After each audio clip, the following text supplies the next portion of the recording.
नमस्कार मित्रांनो, पूजाच रेसिपीज मध्ये तुमचं सर्वांचंच अगदी मनापासून स्वागत आहे। आज आपण अगदी चमचमीत आणि झणझणीत अंड्याची भुर्जी कशी बनवायची ते बघणार आहोत। अंडा भुर्जी तयार करण्यासाठी लागणारं साहित्य बघून घेऊया। इथे मी 4 मध्यम आकाराचे कांदे बारीक चिरून घेतलेले आहेत, 4 अंडी घेतलेली आहेत, 2 हिरव्या मिरच्या या पद्धतीने कट करून घेतलेल्या आहेत, चवीनुसार मीठ, थोडीशी कोथिंबीर बारीक चिरून घेतलेली आहे, अर्धा टीस्पून हळद, 2 टीस्पून लाल तिखट, अर्धा टीस्पून जिरेपूड, अर्धा टीस्पून धनेपूड आणि 1/4 टीस्पून गरम मसाला आणि अगदी चिमूटभर हिंग घेतलेला आहे। तर सर्वात अगोदर आपण कढईमध्ये तेल गरम करून घेणार आहोत। गॅसवर कढईमध्ये आपण 4 टेबलस्पून इतकं तेल गरम करून घेतलेलं आहे। आता बारीक चिरून घेतलेला संपूर्ण कांदा यामध्ये काढून घेऊया।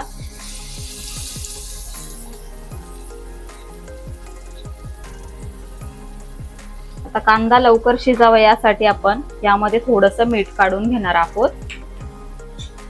आता मीडियम गॅसवरती कांदा चांगला सोनेरी रंग येईपर्यंत किंवा चांगला नरम होईपर्यंत आपल्याला परतून घ्यायचा आहे।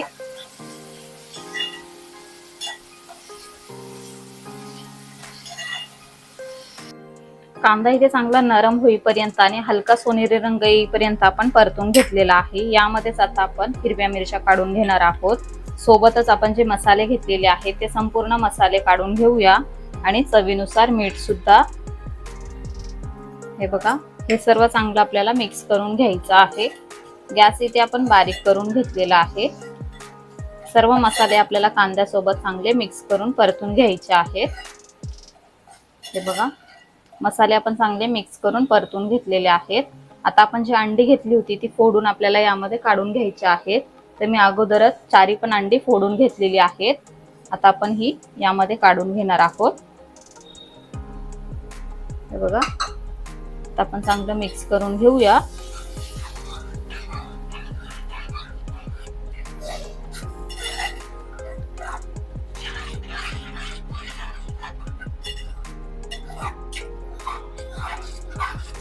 हे बघा, चांगलं मिक्स करून झालेलं आहे। आता आपण यावरती झाकण ठेवून घेणार आहोत आणि 5 मिनिटांसाठी अंडा भुर्जी चांगली शिजवून घेणार आहोत। 2 मिनिट झालेले आहेत। आता आपण एकदा झाकण उघडूया आणि आपण जी कोथिंबीर बारीक चिरून घेतलेली आहे ती संपूर्ण यामध्ये काढून घेऊया आणि एकदा चांगली भुर्जी मिक्स करून घेऊया।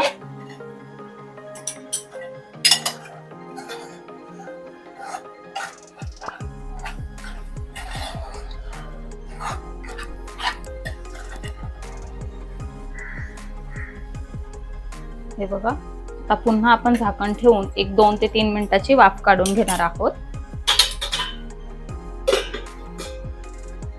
2 ते 3 मिनिट झालेले आहेत। आता आपण झाकण उघडूया। हे बघा, इथे आपली मस्तपैकी अंडा भुर्जी बनवून तयार झालेली आहे। एकदा आपण चांगली मिक्स करून घेणार आहोत आणि त्यानंतर गॅस बंद करून घेणार आहोत। आता आपण याची पटापट प्लेटिंग करून घेऊया।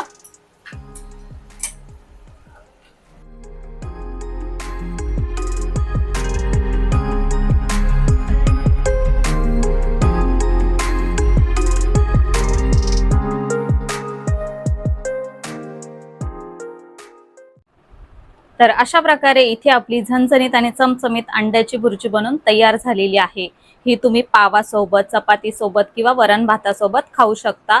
तर आजची रेसिपी घरी बनवायला अजिबात विसरू नका व ती कशी झाली आहे ते आम्हाला कमेंटद्वारे नक्की कळवा। व्हिडिओ आवडला असेल तर व्हिडिओला लाईक करा, शेअर करा आणि आपल्या चॅनलवरती पहिल्यांदा व्हिडिओ बघत असाल तर आपल्या चॅनलला सबस्क्राईब करा। लवकरच भेटूया अशाच एका नवीन रेसिपीसह। तोपर्यंत bye bye, take care, eat healthy, live healthy.